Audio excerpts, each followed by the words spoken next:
Time-hopping hero, Ethan's first leaps. Copyright 2025. Chunking to fluency. Chapter 1.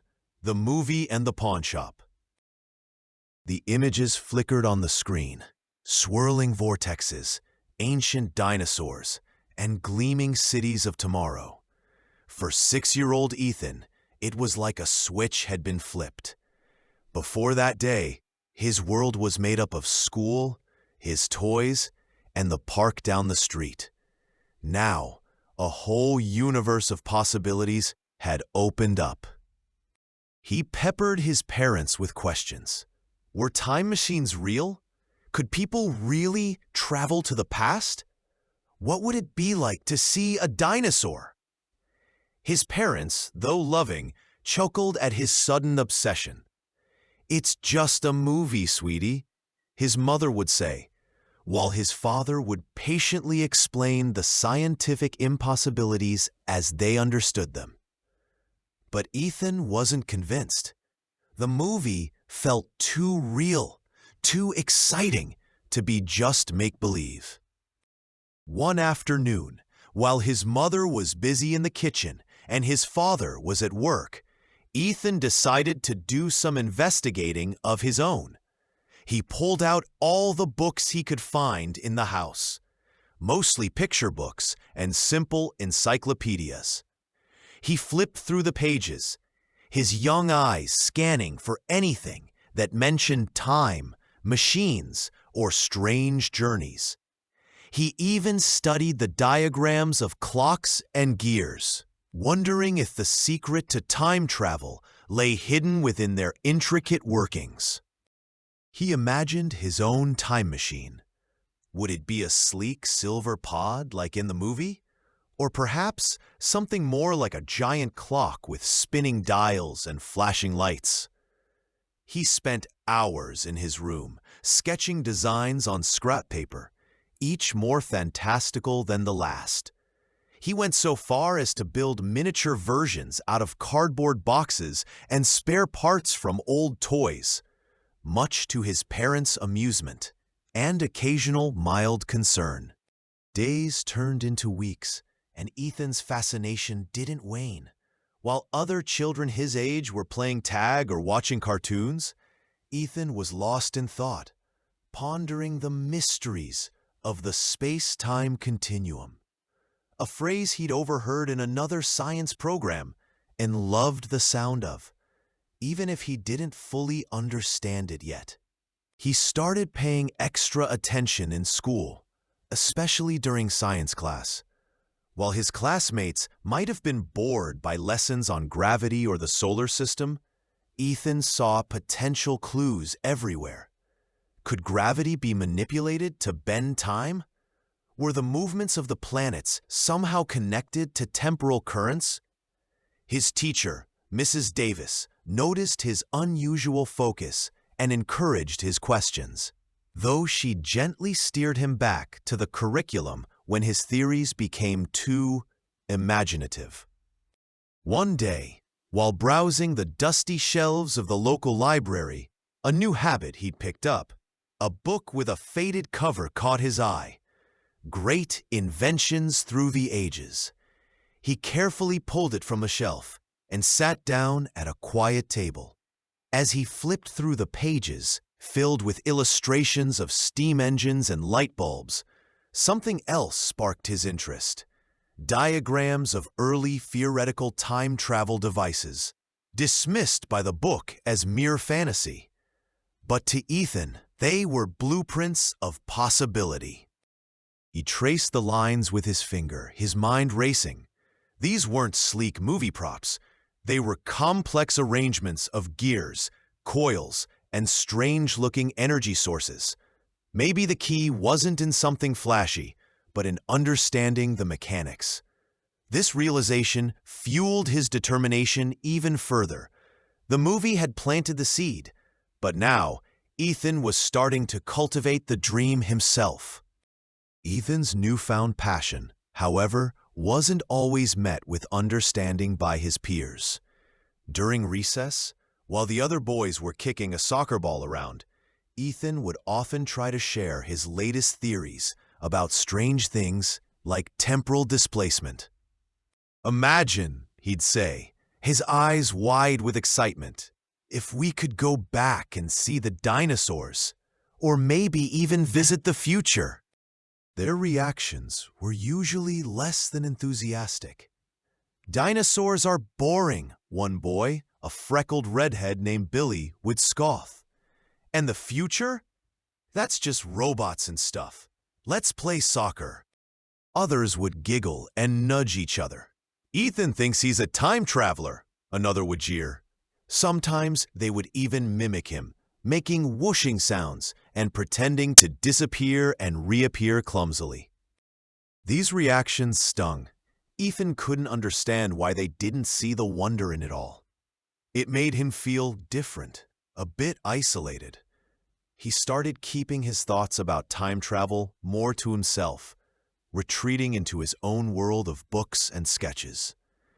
The initial excitement of discovery began to be tinged with a quiet loneliness. However, the seed had been planted. Despite the teasing, the idea of time travel continued to grow in his mind, a secret and precious obsession. He knew, deep down, that he wasn't just imagining things. There had to be a way. As Ethan turned 8, his focus on finding a way to travel through time intensified. The theoretical diagrams he'd seen in the library book weren't enough. He needed something real, something tangible. He started to believe that if such a thing existed, it wouldn't be found in a textbook, but hidden away, perhaps forgotten by most. One afternoon, while at the local park, a place he still frequented, though now more for quiet contemplation under the shade of the large oak tree than for boisterous games, he overheard a conversation between two older boys. They were whispering secrets, their heads close together. Curiosity piqued, Ethan subtly moved closer, pretending to examine a particularly interesting patch of dandelions. "And Mr. Abernathy," one of the boys was saying in a hushed tone, "he's got all sorts of weird stuff in his pawn shop. I heard he even has a secret room downstairs." "A secret room?" the other boy replied, his voice laced with intrigue. "What's in it?" "Nobody knows for sure," the first boy continued, leaning in even closer. "But my cousin said his older brother saw something like a time machine." Ethan's heart skipped a beat. A time machine? In a pawn shop? It sounded almost too unbelievable, yet a spark of intense hope ignited within him. Mr. Abernathy's pawn shop was just a few blocks away. He'd passed it countless times, never giving it a second thought. Now it held the potential for his wildest dreams. From that moment on, the pawn shop became the center of Ethan's world. He walked past it every day on his way home from school, peering into the dusty window, filled with an eclectic mix of old jewelry, musical instruments, and forgotten trinkets. He tried to imagine what secrets might lie hidden within those walls, especially in that rumored secret room. He knew he had to go inside. But what would he say? He was just a little boy. Would Mr. Abernathy even talk to him? Still, the allure of a possible time machine was too strong to ignore. Taking a deep breath one afternoon, Ethan pushed open the creaky door of the pawn shop. A bell jingled overhead, announcing his arrival. The air inside was thick with the scent of old wood and something vaguely metallic. Mr. Abernathy, a tall, thin man with a neatly trimmed gray beard and spectacles perched on his nose, was behind the counter, polishing a tarnished silver locket. Ethan felt a bit intimidated, but he gathered his courage. He walked slowly towards the counter, his eyes wide as he took in the various objects around him. There was a display case filled with old coins, a rack of dusty guitars, and even a suit of medieval armor standing silently in a corner. Mr. Abernathy looked up, his eyes twinkling behind his spectacles. "Well now, young man," he said, his voice surprisingly gentle. "What can I do for you today?" Ethan clutched the few coins he had in his pocket. I was just looking," he mumbled, suddenly feeling shy. "Looking is the first step to finding," Mr. Abernathy replied with a small smile. "Take your time." Ethan spent the next few minutes wandering around, trying to appear casual while his mind raced. How could he bring up the topic of time machines? It felt too outlandish to just ask. He paused in front of a display of old photographs, faded images of people from a bygone era. He wondered about their lives, their stories. Had any of them ever dreamed of the future, just as he dreamed of the past? The thought made him feel a strange connection to these unknown people. He then moved over to a shelf filled with old books. He ran his fingers along their spines, the textures rough and comforting. One book, bound in worn leather, seemed to hum with a silent energy. He carefully pulled it out. The title was barely legible: Celestial Mechanics and Temporal Anomalies. Temporal, that was a word he recognized. Could this be it? Just as he was about to open it, Mr. Abernathy cleared his throat gently. "Find something interesting, young man?" Ethan, a little startled, held up the book. "This one, what's it about?" Mr. Abernathy peered over his spectacles. A faint smile touched his lips. "That's a very old book. Not many young lads are interested in that sort of thing." He paused. "It touches on some unusual theories." This was Ethan's chance. He took a deep breath. Do you have any books or machines about time travel?" He held his breath, waiting for the inevitable chuckle or dismissal. Instead, Mr. Abernathy's gaze softened. He looked at Ethan with a curious intensity. "Time travel, you say? That's a very specific interest for someone your age."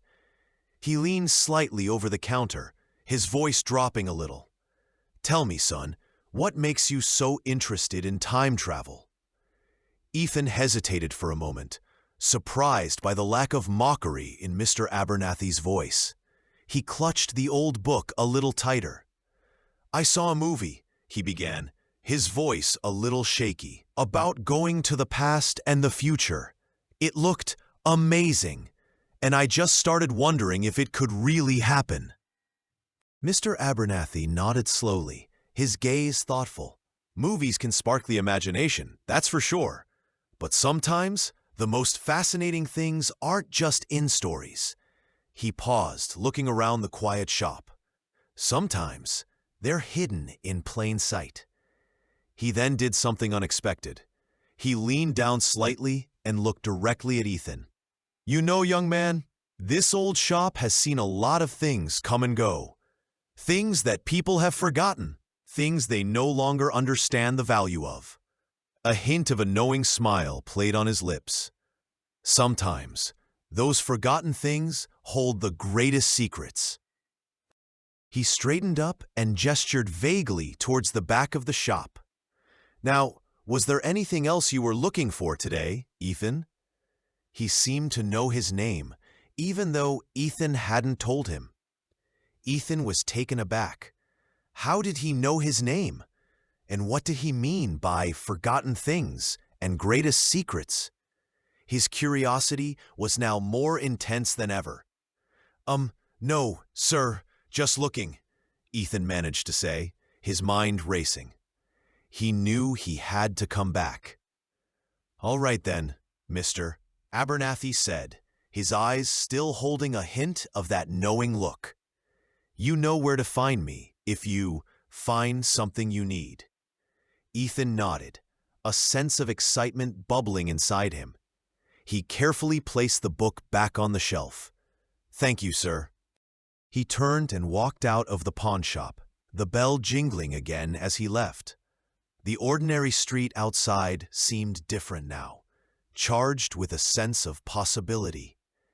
He had a feeling that his conversation with Mr. Abernathy was just the beginning of something extraordinary. The conversation with Mr. Abernathy replayed in Ethan's mind as he walked home. How did the pawn shop owner know his name? And what were those unusual theories in the old book? He couldn't shake the feeling that Mr. Abernathy knew more than he was letting on. The rumor about the secret room downstairs also gnawed at his curiosity. A secret room in a dusty old pawn shop. It sounded exactly like the kind of place where a forgotten time machine might be hidden. Over the next few weeks, Ethan became a regular visitor to Mr. Abernathy's pawn shop. He didn't always buy anything. Sometimes he would just browse, asking questions about different items. Mr. Abernathy always greeted him with a knowing smile and patiently answered his inquiries, whether it was about a dusty telescope or a collection of antique keys. Ethan subtly tried to steer the conversations towards anything unusual or hidden in the shop. He'd ask about locked cabinets or storage in the back. Mr. Abernathy would always have a logical explanation, never revealing anything about a secret room.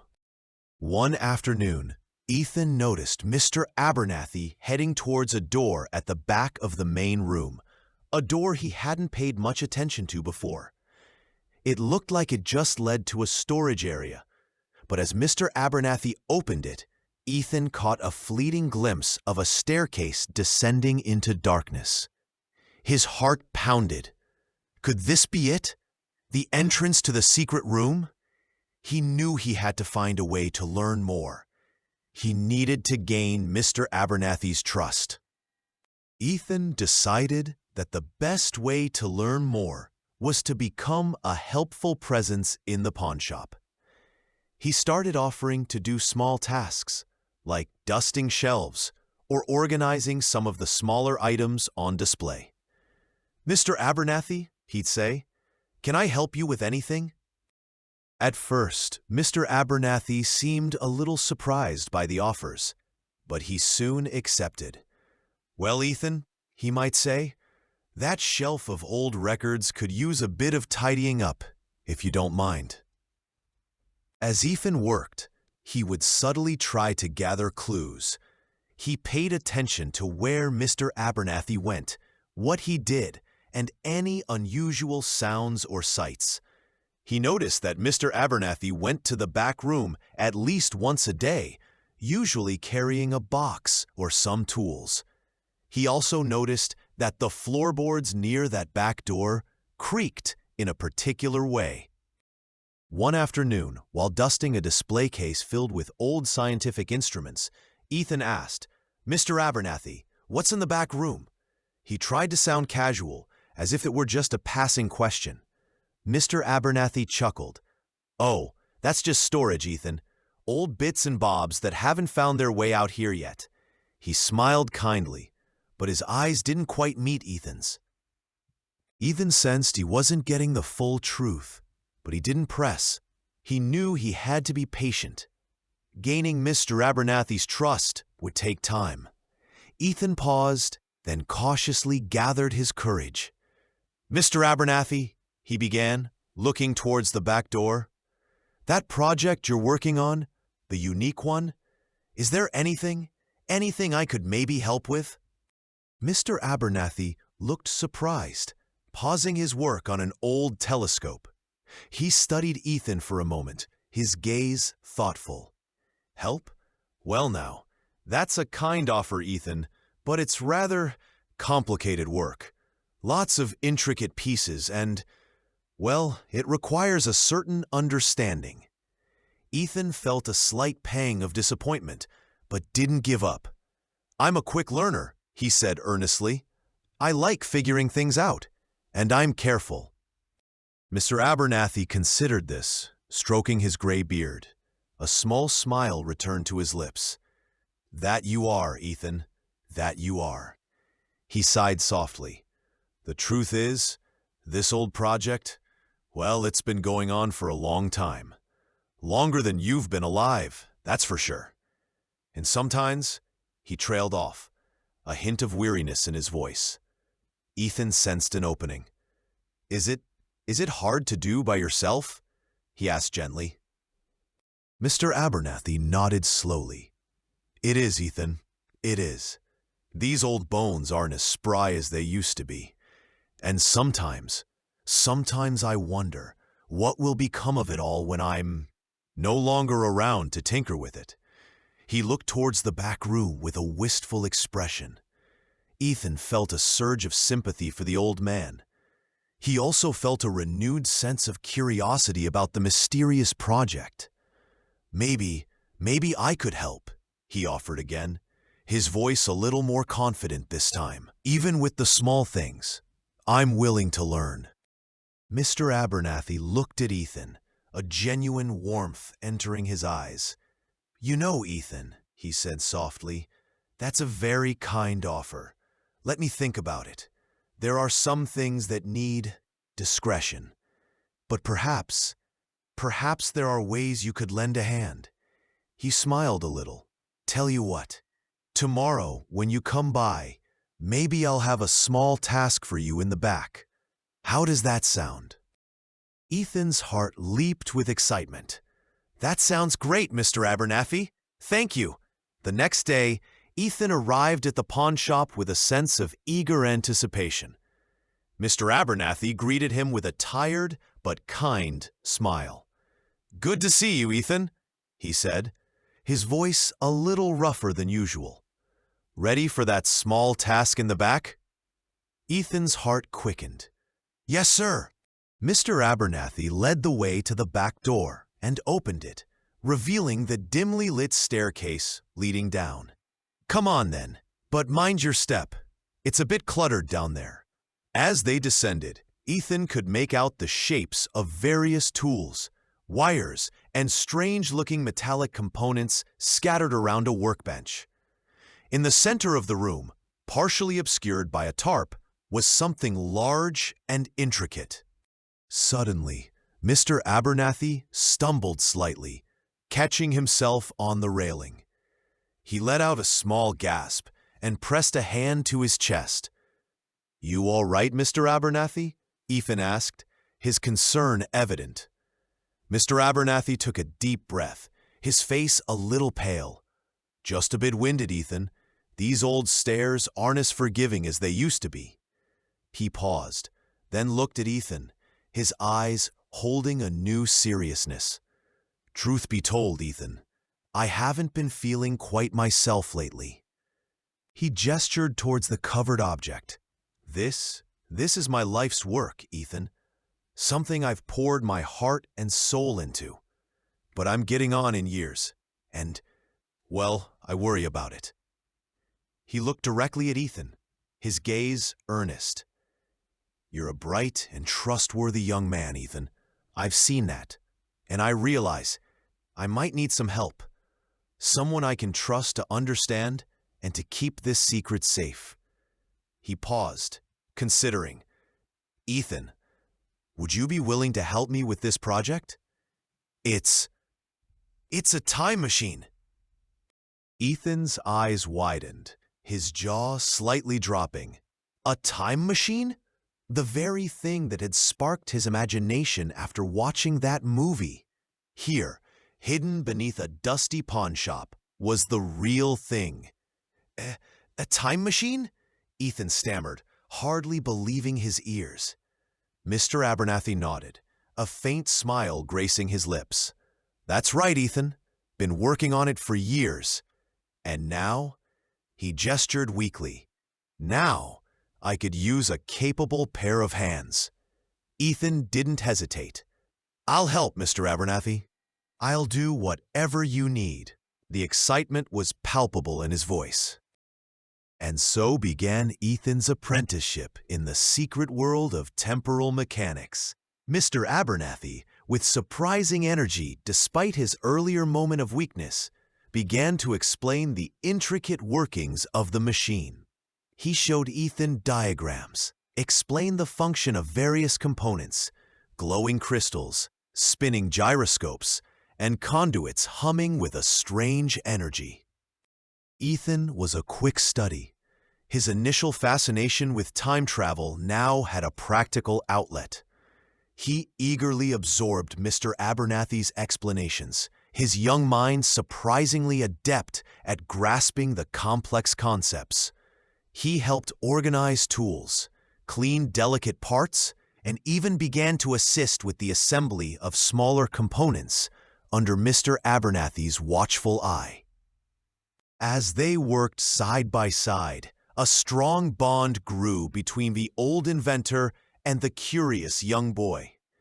Mr. Abernathy found a renewed sense of purpose in sharing his passion and knowledge, and he grew increasingly fond of Ethan's enthusiasm and genuine interest. He saw in Ethan not just a helper, but a kindred spirit.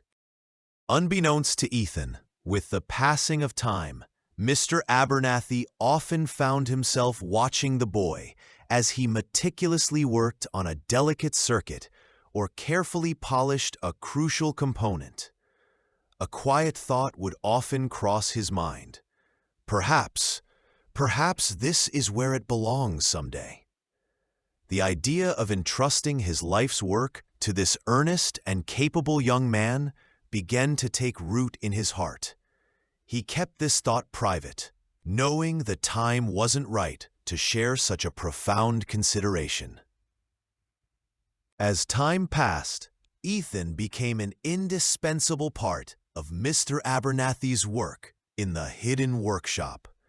He learned quickly, his youthful enthusiasm matched by a surprising dexterity. Mr. Abernathy, pleased with Ethan's dedication, started paying him a small but full-time wage for his help. But one particular afternoon, Mr. Abernathy handed Ethan an envelope. Inside were several bills, more money than Ethan had ever held at once. "For your hard work, Ethan," Mr. Abernathy said with a warm smile. "You've been a real help." Ethan was genuinely touched. He hadn't expected so much. As he carefully folded the bills and tucked them into his pocket, a new thought sparked in his mind. He looked at the intricate machinery of the time machine, still under construction, and a sense of longing stirred within him. Maybe, he thought one day, maybe I could even... The idea of one day using such an incredible invention, of experiencing the ability to journey through time, took root in his imagination. He knew that such a machine would cost a fortune, more money than he could possibly imagine right now. But the seed of traveling through time was planted. He started to think about saving for that distant day when perhaps, just perhaps, he could have one of his own. Ethan smiled to himself, a newfound determination hardening his gaze. He would start saving his pennies. Chunk phrases of interest for Chapter 1. Number 1. Sparked within. This chunk refers to a feeling or idea that began suddenly. Example, a flicker of hope sparked within her. Number 2. Took root.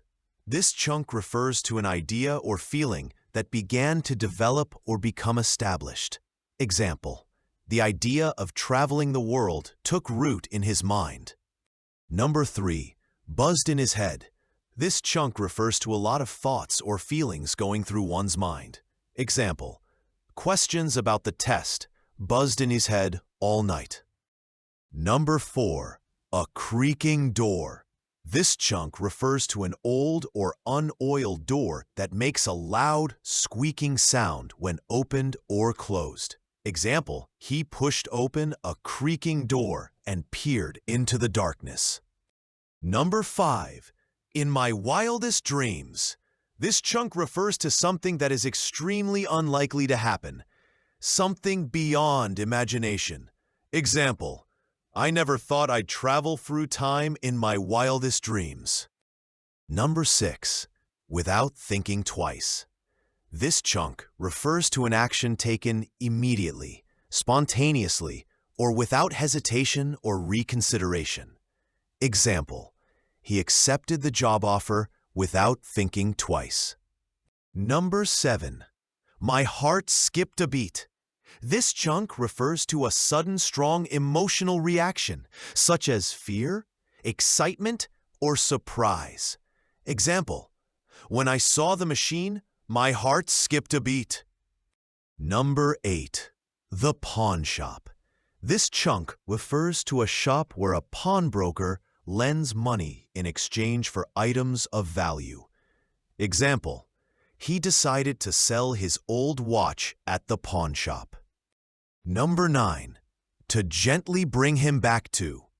This chunk refers to the act of guiding someone back to a topic or situation in a gentle way. Example, she tried to gently bring him back to the main point of the discussion. Number 10. The space-time continuum. This chunk refers to the four-dimensional manifold of space and time in which all physical events occur. Example, traveling through time would warp the space-time continuum. Number 11. To play tag. This chunk refers to a common childhood game where one player chases others to touch or to tag them. Example, the kids love to play tag in the park. Number 12. A full-time wage. This chunk refers to earnings for working a standard number of hours per week, usually 35 to 40. Example, after graduation, he hopes to earn a full-time wage. Number 13.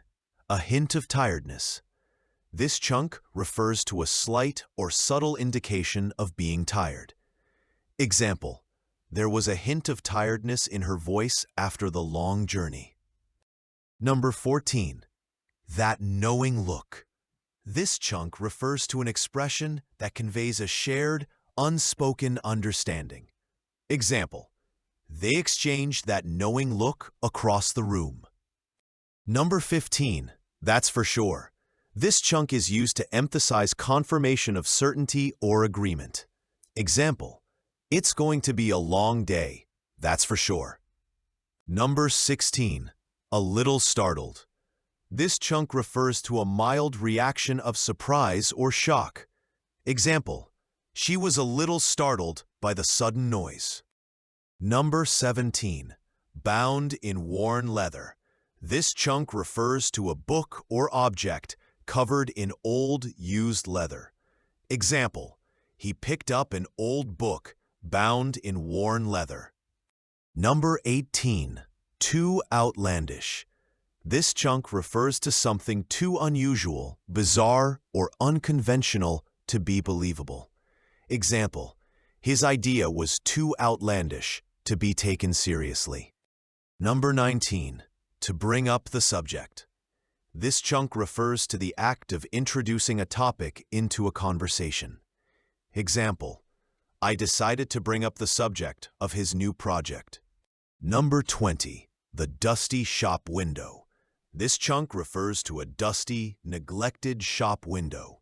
Example, he peered through the dusty shop window at the antiques inside. Thank you so much for joining us today for this chapter of time-hopping hero Ethan's First Leaps. We truly appreciate you taking the time to read along with us. We hope that by listening to the story and reviewing the chunk phrases of interest, you've had a chance to increase your English vocabulary in an enjoyable way. Just a reminder that the English subtitles for this video are accurate, and YouTube offers some fantastic tools to enhance your learning. If needed, you can use the auto-translate function to view subtitles in your preferred language. You can also slow down the video playback speed if you'd like to listen more carefully. If you enjoyed this chapter and want to continue your journey with Ethan and his time-hopping adventures, please subscribe to the Chunking to Fluency channel. We'd love to hear your thoughts in the comments below. Feel free to share this video with anyone who might enjoy it or is learning English. And don't forget to give it a like. Finally, if you hit the notification bell icon, you'll be sure to know when the next chapter of time-hopping hero Ethan's First Leaps is released. Thanks again for listening, and we look forward to sharing more stories with you soon.